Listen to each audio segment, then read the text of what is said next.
You know it's a good day when I'm holding a brand new EDF in my hand. This is the all-new 64mm Viper by E-Flite. As you guys might already know, they have a 70 and a 90. I did have the 70, and that was like my entrance into the social media world. Young and dumb, bought it from a hobby store, didn't really know any regulations, sent it on the street in front of my house, and I went viral. Not really proud of that, but I will leave the video on the screen for you to see.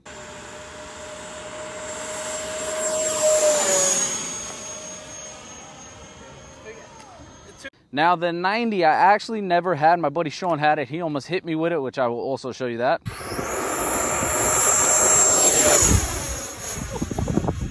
But this one right here, 64, it's going to be good for somebody. They say it's skill level 2, which means it's probably good for somebody that's flown RC already and looking to venture into the EDF world.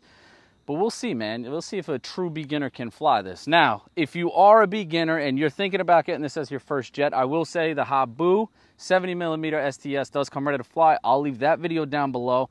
Make sure you check that one out. Cheyenne flew that thing, and I think it's pretty much indestructible and very difficult to crash.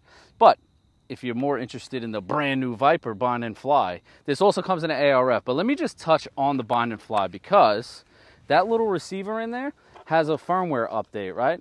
So what happens is when you go to bind it to your remote, you set up your aircraft style to airplane, you bind it to the remote, a screen pops up and says there's a smart file available. Do you want to download? You say yes. Automatically, the way they want you to program this from the factory is now on your phone. So it takes the guesswork out of setting up an EDF, which is beautiful. Now I'm flying it today just the way I didn't tweak not one thing. I'm excited. Even on the maiden, I'm going to show you what my hands do for a maiden flight. We'll see if it needs any trim, and I'm excited to get this thing in the air. Now, we do have flaps, as you see the servos here. Servo covers, very nice. That's in case you want to hand throw it. You see the handles right here. This also has a auto launch assist, which we're also going to try out later when I take the wheels off. Now, the cool thing about the wheels, they pop off without needing tools. So inside here, even that front landing gear, you see that? That's a little hand screw, so you can pop that off. All three of the landing gears are going to come off, which is nice. You don't have to bring tools to the field. Small size, fits in just about any compact car, and 4S, 2200 all the way to 3200. I don't have a pack that small, so we're only running a 4S 3200 today. Should get some good flight time. I'm excited to see what this thing does. Let's get a battery in. Let's get this thing in the air. All right, she tracks good. Needs a little bit of left, not a big deal. I'll adjust that from the actual plane. Now I'm gonna go half flaps on takeoff. Safe is off. Oh, she floats up. Flaps are coming off. Guys, it's always funny when you're flying jets like this, because the first thing you go to do when it takes off is bring that gear up. So the fixed gear on the smaller jets, a little funny. Let's see, do we need any trim? We need a little bit of left aileron.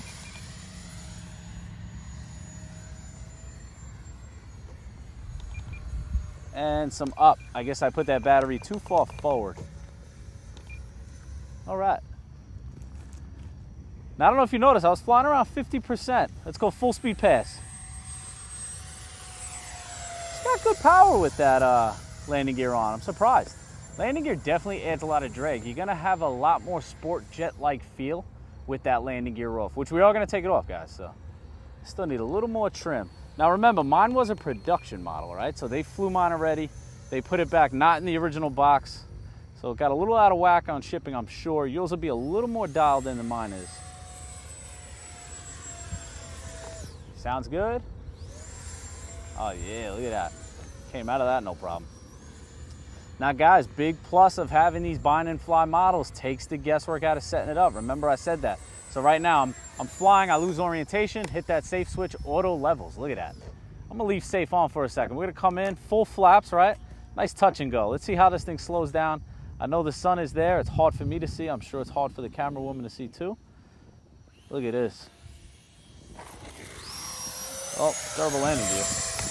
Going a little bit blind on that. I shut safe off, inverted pass. Let's just feel it out. This is a maiden.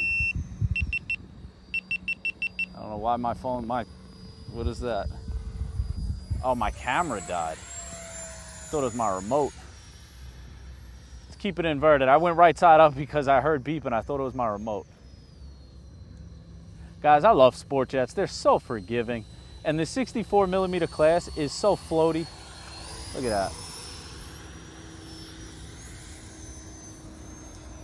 Very comfortable flying this thing inverted. It's not like a, you know, the bigger models. They're much lighter, much more forgiving. Now, like I said, Horizon says skill level 2 with these things, and there's a reason for that, right? It's an EDF. You guys see it's pretty fast. It does have safe. It makes it a little easier, but I'm gonna say it again. If it's your first ever EDF, definitely go with the Habu. But if you guys are really trying to step it up and learn some sport jet flying, this is a good option right here. Keep those flaps down. Look at that slow flight. That's nice. That's real nice. That color pops too. Tell you what, those lights on the wings definitely help orientation. They're super bright.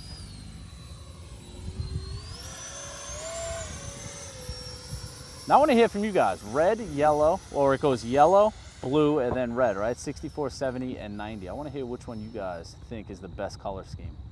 I'm going yellow. I really am. I like yellow. Love yellow planes. When they came out with that Super Timber, I was a big fan. Look at that float. And back up.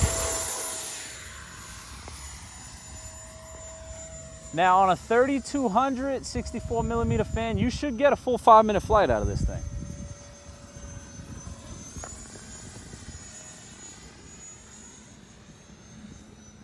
I'd be lying to you if I told you there was a timer on my screen, because there's no timer on my screen.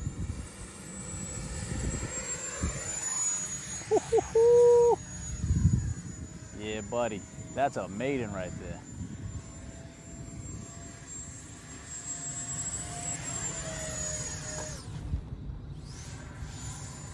She comes out of that no problem. Guys, solid. I'm 100% on my rates too. You want to tame this thing with safe, bring those rates down. Let's bring this thing in for a land, not test all luck on the maiden, and put another battery in. Take that landing gear off and see what it could do. Look at that float. Beautiful. Ooh, E-Flite knocked it out of the park with these things. Now, before I even take this battery out, let me just show you guys how simple this landing gear is. So you pop this forward. Oh, did I jinx myself? Pop that forward. Pop that forward. Pops out of place. Inside here, this little thing right here, I told you in the beginning, unscrews. This is going to come off, and that's it. We have a hand throw airplane. What's cool about it too, which I didn't tell you in the beginning, these ventral fins right here, they're magnets. So you pop these off to transport. They're going to go right inside, and if you land super hard on the grass or something, you don't have to worry about scratching or nicking these things up or taking a chunk out, right? It's just going to pop off. So that's a nice feature. Here's what we're going to do. We're going to pull this battery out, put a different battery in, and we're going to go auto launch mode or launch assist mode and see how it goes. Now, for those of you that don't know, I am absolutely horrendous at hand throwing planes. So this is going to be a real testament to how good this is. Let's get a battery in. Now, I hope this works. Apparently, auto assist launch mode. Safe has to be on, which safe is on. Let's go left. Safe is on. Above 70% throttle, you'll throw it and supposed to help. Let's see. Oh yeah, look at that. It's still on. So it's on for about 5 seconds before it shuts off. Now, let's see what this could do. Let's shut safe off. Full speed pass. You definitely see a difference. I feel a difference. This is how these Viper jets should look, guys. No landing gear is the way they need to be flown.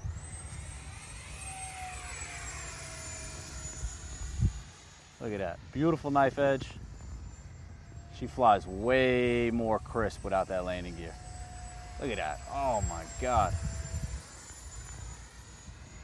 Dude, this thing is dialed with no landing gear.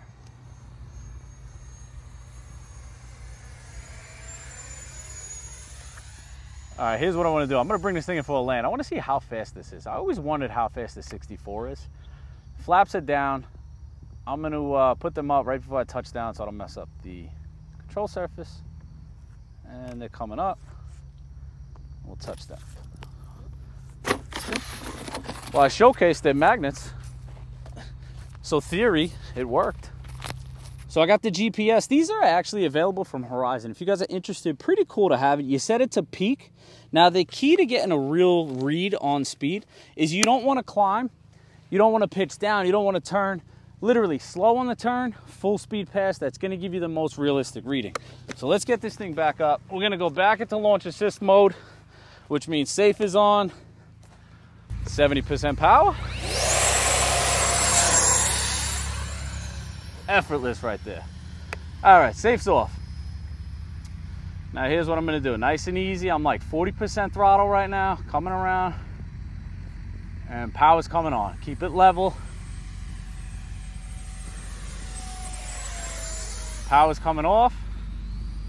Nice easy turn, guys, because when you're turning, if you're on the power, you're gonna have a lot more speed. Coming around, power is coming on. I'll tell you when. We're level, power's coming on.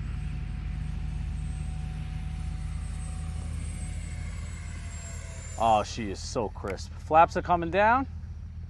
Let's see what kind of speed we got. I'm gonna say that was probably 70 miles an hour, 74 miles an hour.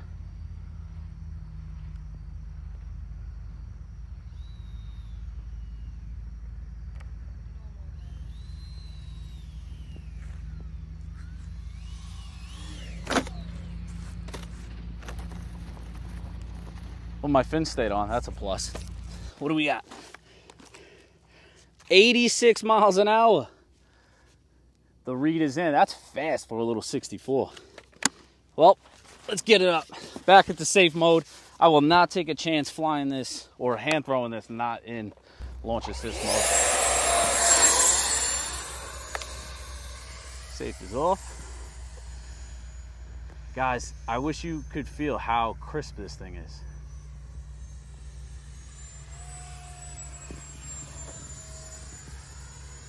She is a unit.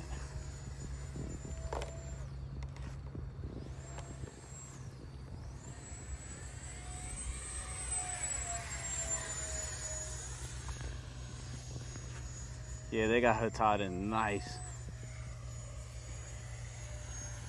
Needs a little input when it's inverted. Nothing substantial, but I'm gonna leave it inverted. I'm bringing it around nice and low.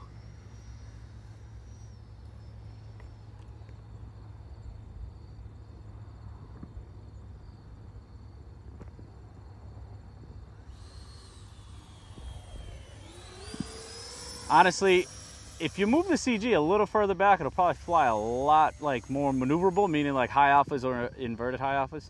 But I like how crisp it is at this speed. It knife edges beautifully. Just look how smooth that thing is. AS3X is tuned perfect. Plenty of vertical performance. Dude, this thing is dialed in. All right, we're gonna do one more speed pass, then we'll bring it in. I don't want to push my luck on the battery juice here. We're coming around, nice and low.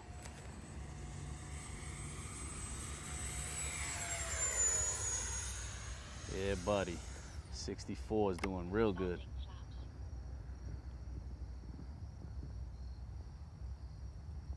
Now the key here, right before you touch down, you gotta bring those flaps up, because you do not want to smack them on the ground.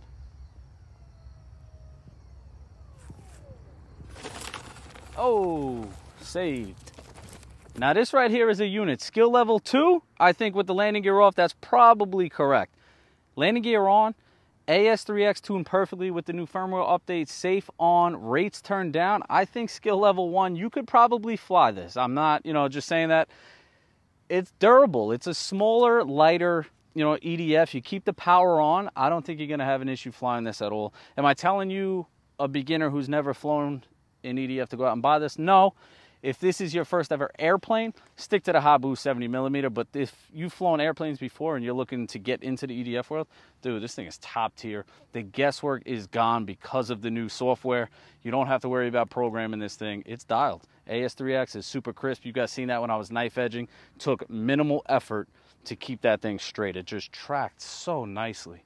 So I'm going to fly this a lot more. I just wanted to get a quick video up. We're fighting daylight here, so I have to cut this video short. But if you are interested, The link is below, and as always, appreciate you guys watching.